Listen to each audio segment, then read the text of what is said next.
À vous, salut à vous tous, de passage et bienvenue dans mon atelier. Tu vois ce petit coin ici pépouze en haut de mon atelier? Je savais que ce serait un bon endroit pour prendre un petit peu le temps de parler de certaines choses et notamment la colle. On en a tellement parlé et tellement envoyé de messages que j'ai décidé de faire cette petite vidéo pour dégrossir un petit peu ce que je sais sur la colle. Alors, je ne vais pas vous donner un cours sur la colle, mais simplement vous dire comment moi je l'utilise et à quoi ça me sert et dans quel but et celle que j'apprécie plus ou moins. Ok, tous ceux qui sont vraiment calés de ouf sur la colle, les gars, n'hésitez pas, vous pouvez laisser un petit message dans la description de la vidéo pour éclairer moi-même et tous les gens qui vont mater cette vidéo. Donc il existe tout un tas de colles dans l'atelier. Je tiens à préciser que cette vidéo n'est pas sponsorisée par Cléberit. C'est vrai qu'il y a plein de produits Cléberit ici, même si j'ai quand même réussi à trouver d'autres marques pour brouiller un peu les pistes, mais c'est vrai que je travaille avec eux et que j'aime beaucoup leurs produits et ils travaillent avec beaucoup de professionnels, notamment les menuisiers que je connais. Voilà, ils ont des gros sauts de colle et tout. Donc on va y revenir. On va déjà parler des colles à bois. Donc on va diviser en deux grandes parties pour moi. Il y a les colles vinyliques, donc les colles blanches, mais pas forcément que blanches. Celle-là, elle est un petit peu, par exemple, marron jaunâtre, comme utilisent beaucoup les anglo-saxons et les américains. Et donc, il y a déjà différentes classes de colles, D1, D2, D3, D4. En très très gros, je crois que D1, D2, ce sont des colles qui sont plus faites pour l'intérieur. Et D3, D4 qui sont plus adaptées à l'extérieur. Genre comme ça, voilà, que tu vas utiliser tout le temps. Celle-là, elle est D4, donc tu sais qu'elle peut aller à l'extérieur. Et comme je dirais, moi, j'ai l'habitude de dire qui peut le plus, peut le moins. Donc tu vois, ça par exemple, c'est une de colle que moi, je vais utiliser le plus souvent dans mon atelier. J'aime bien sous forme de biberon, comme ça par exemple, parce que c'est facile à étaler et facile à ranger. Et tu n'en fous pas partout. Pour ceux qui ont une utilisation vraiment très importante, ils utilisent des gros volumes, des seaux de 5 kg de colle par exemple. Après, ce qui va différer un petit peu dans ta colle, ça va être le temps de pressage. Là, on voit que ici, c'est 15 minutes. Et ensuite, la solidité complète où tu peux scier, disons, après 1 heure. Donc moi, j'utilise beaucoup cette colle-là, par exemple. Tu as celle-là d'une autre marque. Voilà. D3. Ok, c'est ici. Donc ça, c'est une classification qui est assez facile à reconnaître et à voir dans tous les magasins. Donc en gros, tu peux te dire que si tu achètes de la D2, bah, tu peux faire tous les meubles qui sont à l'intérieur et tout. Et si tu prends une D3 ou une D4, eh ben, tu vas pouvoir éventuellement la mettre dehors. Ensuite, ce qu'il faut que tu regardes, c'est le temps de pressage. Moi, au début, par exemple, j'aimais pas les colles qui étaient trop rapides. Parce que le collage, le pressage, c'est toujours un moment un peu stressant. Si tu assembles un panneau ou une table, par exemple, où tu veux avoir le temps d'ajuster ton truc, et il y en a qui sèchent en 10 minutes, moi, je trouve que c'est un petit peu violent.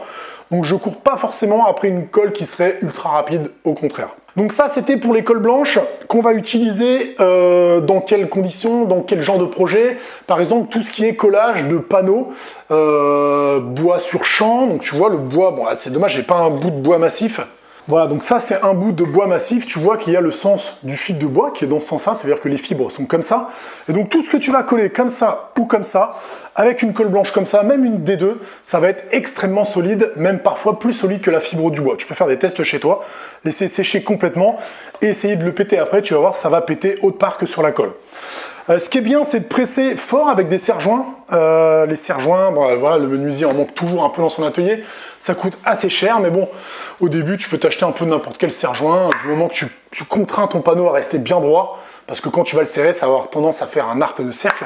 C'est pour ça que moi, je les mets souvent sur des tréteaux et que je les presse en sandwich. Donc pour tous ces collages assez simples, pas de problème, tu peux utiliser la colle blanche et ensuite donc l'autre grand type de colle qu'on va appeler la colle PU, la colle polyuréthane. Tu sais, la polyuréthane, c'est, tu connais la mousse polyuréthane que tu as déjà vu mettre dans les murs, ça gonfle et ça fait de la mousse et ça colle absolument à tout. C'est un dérivé de ce genre de colle. Donc elle existe, on va y revenir après pourquoi, en cartouche par exemple, ou en biberon comme ça, ou comme ça.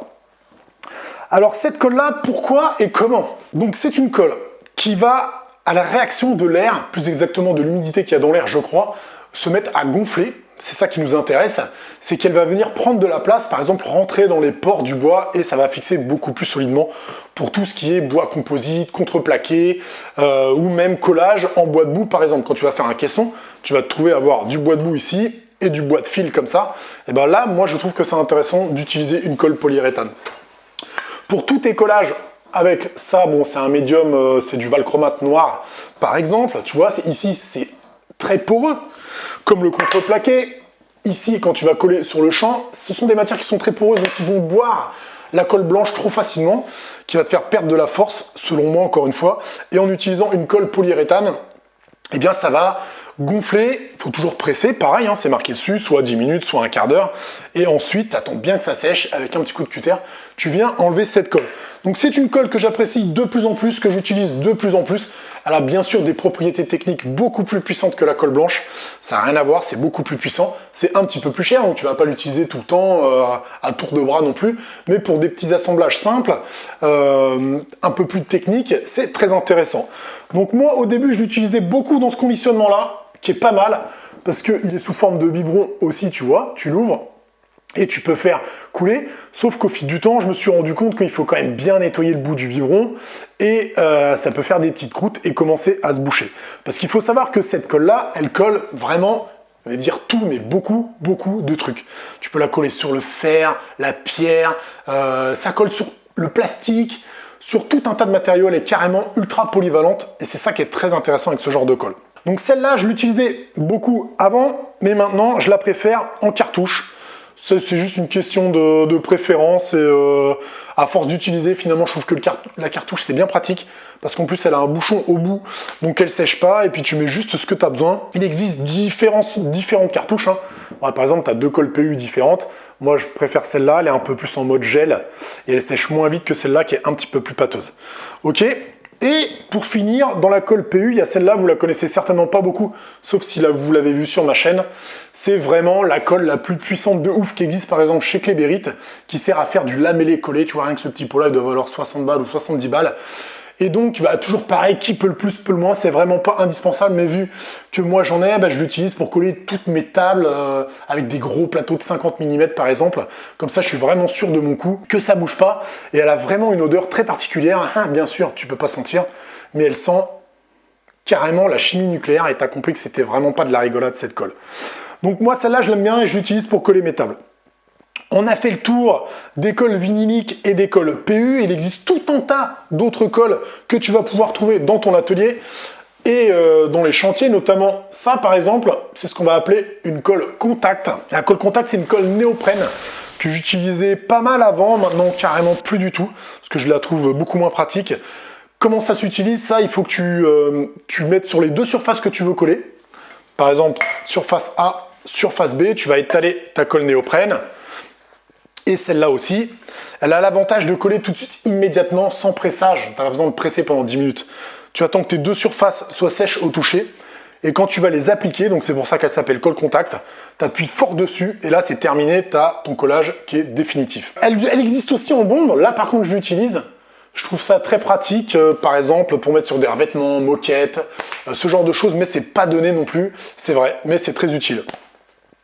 Voilà pour les colles néoprène. Qu'est-ce qu'on a d'autre comme colle que j'utilise pas mal? Ben, la colle époxy par exemple. Voilà, donc ça existe sous plusieurs formes. On appelle ça une colle bicomposant. En gros, tu as un durcisseur qui va avec. Et quand tu mélanges les 2 composants, eh ben, ça te donne une colle qui va devenir vraiment dure, qui va coller sur tout aussi, carrément le fer, plein de trucs aussi. Mais tu as un temps de séchage qui est un petit peu plus long. Donc il faut presser ou attendre de revenir carrément le lendemain. Tu peux même la poncer. Donc ça, c'est des colles que j'utilise pour coller, par exemple, de l'acier avec du bois. Et je sais que ça ne bougera pas. Donc ça, j'en ai toujours dans mon atelier et je trouve que c'est super pratique. Ensuite, bah, y a cette colle-là. Ça, c'est nouveau. Je ne l'ai même pas essayé. C'est une colle que tu appliques et ensuite, tu vas venir allumer avec un truc UV et ça va durcir quasiment immédiatement. Donc je ne peux pas vous faire un retour d'expérience là-dessus, mais c'était pour vous montrer que ça existe. Et puis, il y a cette dernière colle que tu ne connais pas sous ce format-là, mais pourtant tu la connais très très bien, c'est la colle cyanolite, je crois, qu'on dit comme ça, et c'est genre la super glue, quoi, tu vois. Donc tu t'en mets une minuscule goutte, et au moment où tu touches le truc que tu veux coller, c'est collé tout de suite. Donc ça, c'est pratique dans l'atelier aussi. Là, par exemple, très récemment, je m'en suis servi, tu vas halluciner, mais par exemple, j'avais 2 trucs en fer à souder, et j'ai mis un tout petit point de colle parce que c'était un peu chiant, ça bougeait. Et comme ça, c'est resté collé, et j'ai pu souder tranquille. Donc tu peux en avoir toujours sous la main aussi, même si tu connais pas ce format-là, c'est la colle bien connue. Super Glue, c'est une marque aussi, mais tu as compris en gros ce que c'était. Donc en gros, pas ce qu'il faut retenir, mais ce qu'il faut retenir de mon utilisation à moi, j'aime bien avoir une colle blanche. Si tu n'en as qu'une à avoir, prends tout de suite voilà, une D4, pourquoi pas, comme ça elle peut tout faire. Tu l'achètes en format 1 kg, c'est pas mal. De toute manière, je vais essayer de vous mettre à peu près où ce que je vais trouver tous les liens que tu pourras trouver sur internet ou tu vas dans ton magasin de bricolage. Donc ça, pour tous tes collages de panneaux et de tables, ça marche très très bien et c'est très puissant, très efficace. Et puis moi je te conseille d'avoir au moins une colle PU dans ton atelier aussi, soit en cartouche, soit en biberon, parce que c'est ultra polyvalent, tu vas même pouvoir réparer des trucs à un moment ou à ton chéri, parce que je sais qu'il y a des nanas qui regardent. Voilà, j'espère que ça a pu vous éclairer pour tous ceux qui me demandent pourquoi j'utilise de la colle polyuréthane dans certains projets. Des fois, il n'y a aucune raison à proprement dit, c'est juste parce que je l'ai sous la main. Et puis des fois, il y a des raisons. C'est surtout quand je colle des bois composites comme ça ou des trucs en bois de boue.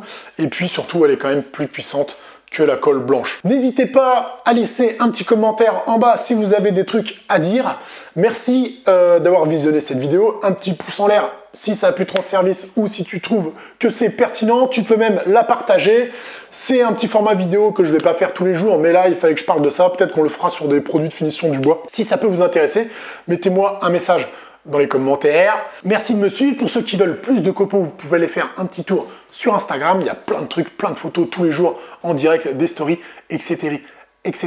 Portez-vous bien, faites des bons copeaux, faites attention, les colles, ouais, vous pouvez mettre des gants et des masques pour certaines colles qui puent. Bien sûr, les EPI, je ne l'ai pas dit, mais tu le sais que c'est très important. Je vous fais la bise, à très bientôt dans l'atelier. Ciao!